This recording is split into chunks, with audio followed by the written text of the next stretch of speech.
start, the resignation of PTI government's accountability barrister Shehzad Akbar is a blow to the party's central political narrative and could not have come at a worse time for the government. Mr. Akbar tweeted on Monday that he was resigning from his position as head of the Asset Recovery Unit but would remain associated with the party. He gave no reason for his resignation. However, it has now been reported in the media that he was in fact asked to resign by Prime Minister Imran Khan. The PM was reported to be dissatisfied with his performance. The PTI had repeated time and again for years that once in power, it would bring back money looted by previous rulers and stashed abroad.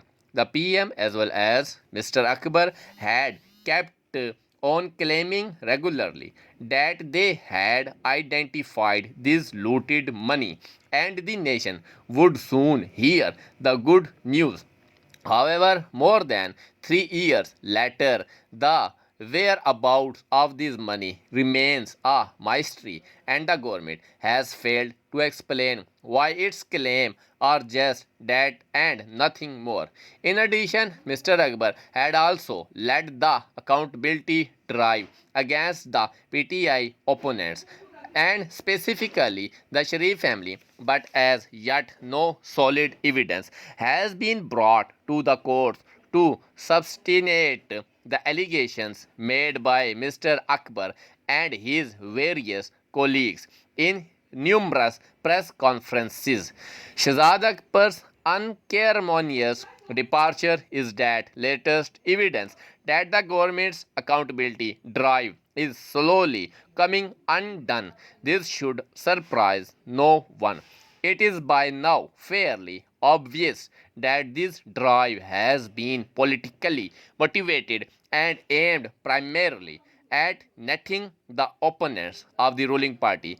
NAB has also contributed to this discrediting of accountability by pursuing cases against various opposition leaders while looking the other way when it came to allegations against those people associated with the government. The judiciary also criticized NAB for failing to produce a convincing case against many opposition leaders, which led to the courts giving them bail. The report of Transparency International issued on Tuesday further downgraded Pakistan in the corruption perception index, thereby delivering yet another blow to the government's anti-corruption narrative. With both accountability and eradication of corruption floundering, the PTI government will have a tough time explaining why it has failed to deliver in its core areas of focus.